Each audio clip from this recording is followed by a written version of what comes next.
I've seen recently some of the attack ads again that against HSUS and what you're doing, and I've seen your response. Why don't you kind of go into that a little bit and maybe get me caught up where this little battle is taking place? And quite frankly, I appreciate you as a public speaker, and I've yet to really tap into the other side. But I'd love to, if you're interested, maybe schedule a debate against and with any of your detractors or those people. And it seems like you might be game for that sort of thing, to actually meet people who, are of a different mindset and that are literally trying to be that block against what it is that you're trying to do.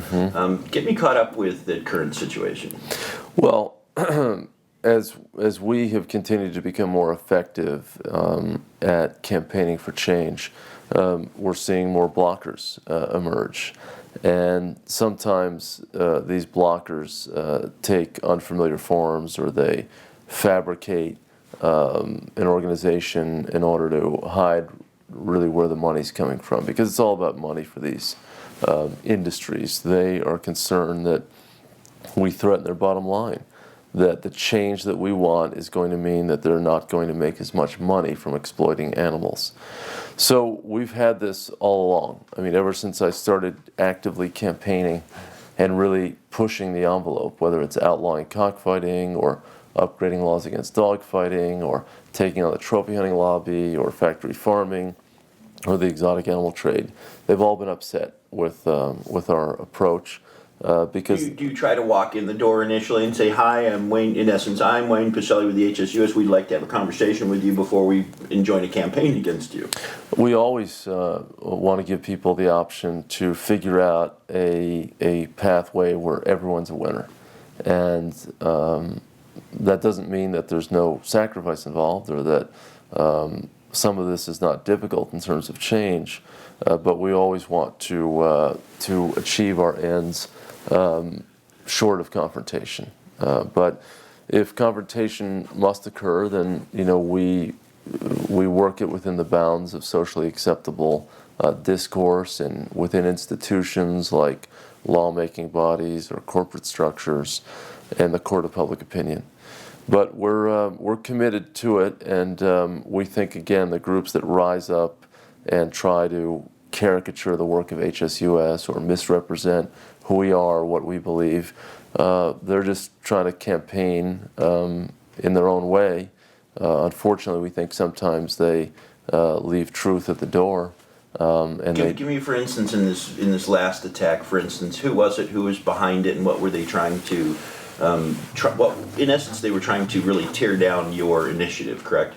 Well, there's a group that calls itself the Center for Consumer Freedom. They're a nonprofit, although they have no social welfare purpose. They don't house one homeless person or shelter one animal or help cure one disease. They have no social welfare mission.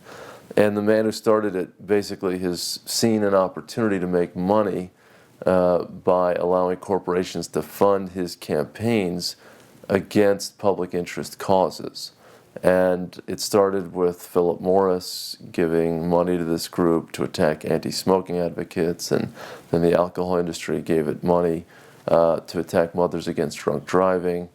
And essentially he developed this little formulaic sort of plan so he could enrich himself, and these corporations could have somebody to do their attack work. So it served both of those purposes. So it's really one person or a small group of people that are basically, in essence, getting lobbying money to attack you.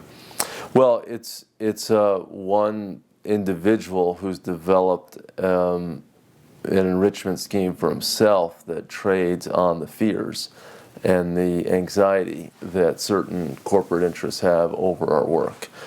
So he couldn't operate if you didn't have the Farm Bureau very concerned about our anti-factory farming work, or the fur trade concerned about our anti-sealing work, or the trophy hunting lobby concerned about our efforts to stop the import of polar bear trophies into the United States, or the cockfighters concerned about our efforts to eradicate their industry.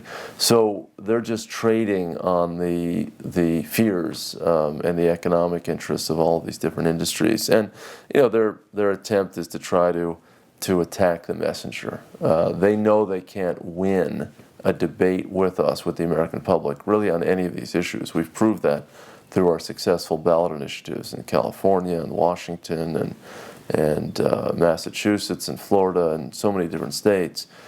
So their goal is to try to discredit us, and essentially what they try to do is misrepresent who we are. We never have said that we run all the animal shelters in the country. We've never said that our goal is just animal rescue. Animal rescue is a very important and very substantial piece of our broader animal welfare portfolio.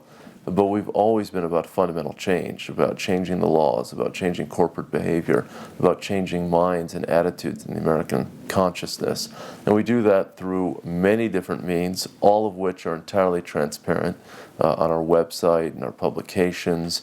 We shout from the rooftops that we want these reforms for all animals, and we trumpet the idea of getting involved in our cause. But somehow this group thinks that we're vulnerable because we don't spend all of our money giving grants to local humane societies. When I talk about our work and talk about how we do work for all animals and how it takes so many forms, that strengthens our connection to people. That strengthens our connection to donors. So we see this campaign against us really as an opportunity to really educate the public about who we are, because we are so proud of what we do. This is the group that must exist in a society to confront these problems. If you didn't have a group like HSUS, then society wouldn't have a capability that it must have to address these problems. We think the public is not only with us on our core message and our core values about protecting all animals, but is enthusiastic about it. So we're not going to be deterred. We've been attacked from the very beginning. We'll be attacked throughout the process. And it's an opportunity for us to really shine.